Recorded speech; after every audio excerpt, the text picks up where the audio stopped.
So they put me in front of a camera and say, "Georgie, give us wisdom."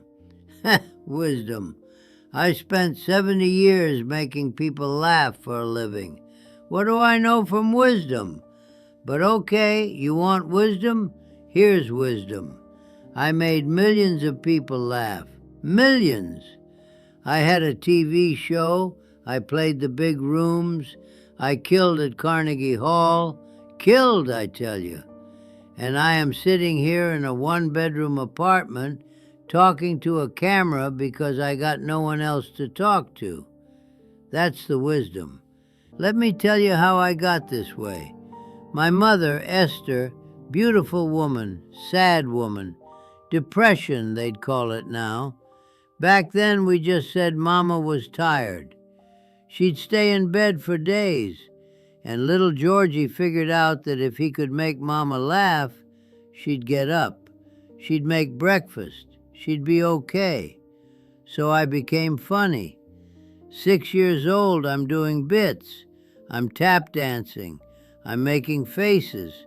Whatever it takes to get Mama out of bed. And it worked. It worked on Mama. It worked on the kids at school. It worked on everybody. You're funny, people love you. You're funny, people want you around. You're funny, nobody asks how you're actually feeling.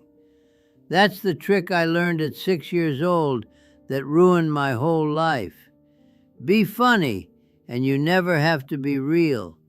So here's your first lesson, and pay attention because I'm going to say something a 97-year-old comedian should never say. Not everything needs to be a joke. If you're the funny one in your group, the one who always keeps it light, the one who deflects with humor, stop. Sometimes stop. Let yourself be serious.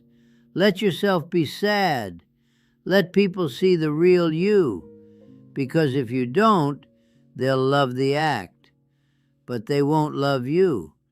They can't. They don't know you. I married Sylvia Roth in 1954. Gorgeous woman, a dancer, legs like you wouldn't believe. Listen to me, still doing the bit. She was more than gorgeous. She was real. She was honest. She'd tell you exactly what she thought. No performance, no games. I loved that about her. And I couldn't give her the same thing back. Every conversation I made into a routine. She'd ask how I was feeling. I'd do a bit. She'd try to talk about something serious. Punchline. She told me once, she said, "Georgie, I feel like I'm married to a talk show, not a person." I laughed. I made a joke about it. Of course I did.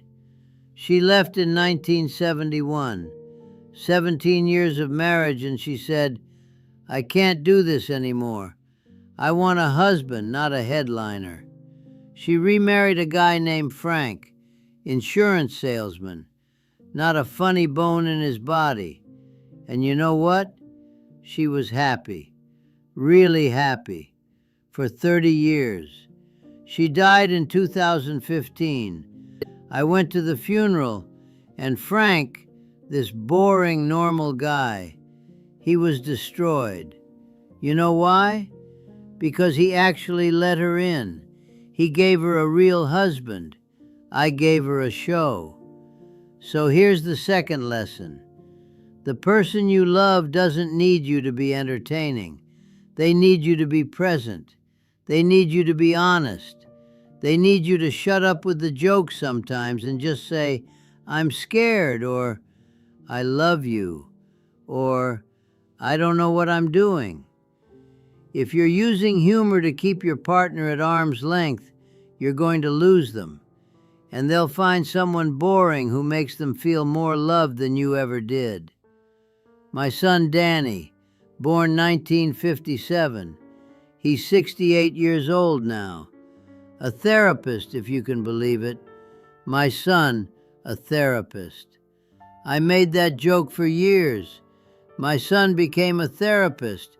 Wonder who he's working through. Big laughs. Always got big laughs. Danny doesn't think it's funny. Danny told me once, maybe 10 years ago, we were having dinner, one of our twice-a-year dinners. He said, "Dad, I've never had a real conversation with you in my life. Every time I try to talk to you, you do a bit.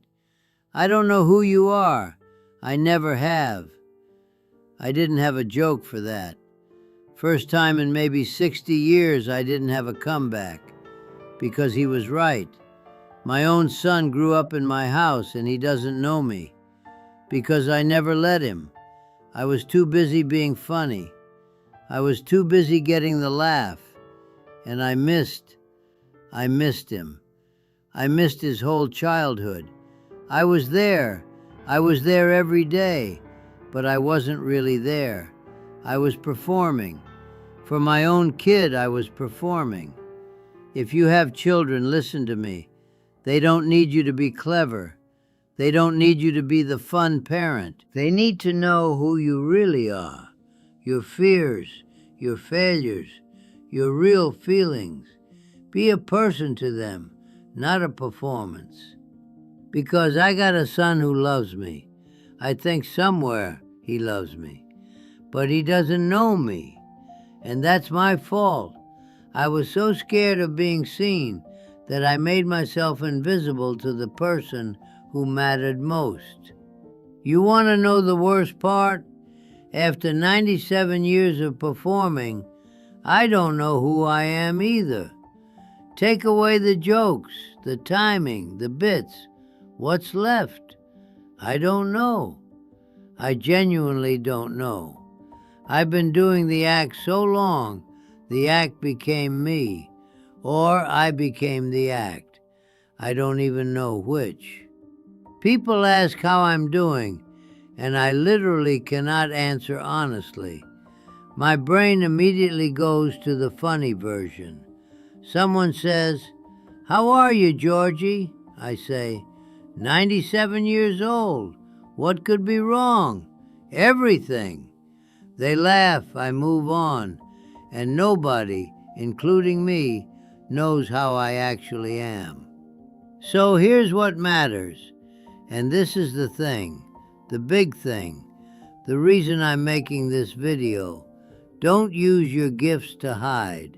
Whatever you're good at, humor, intelligence, work, being useful, if you're using it to keep people from really seeing you, stop.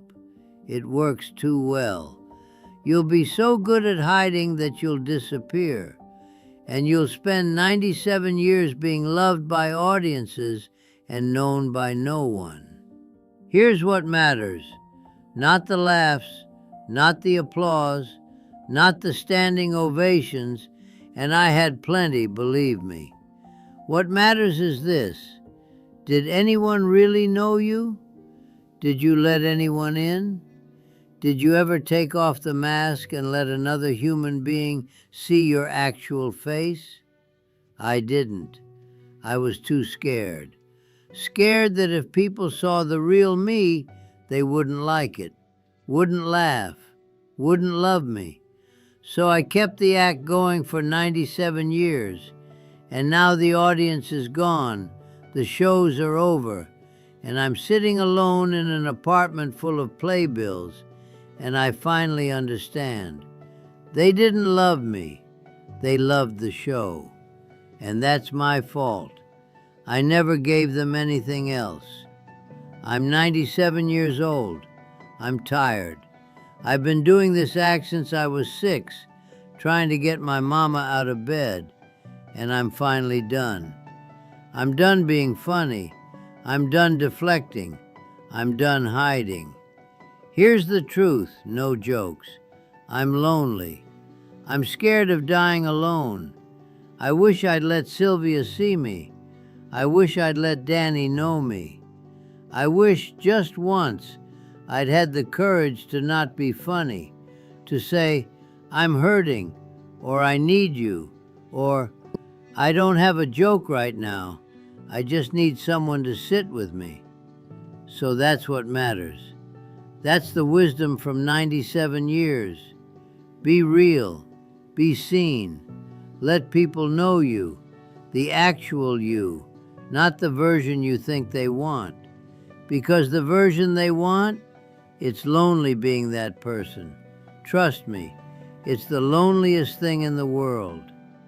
And look, I know I'm ending on a down note. Bad show business. You're supposed to leave them laughing. But I'm 97. What are they going to do, fire me? Go call someone you love. Tell them something real. And if they make a joke, don't let them off the hook. I should call Danny. I should tell him, yeah, I should call Danny.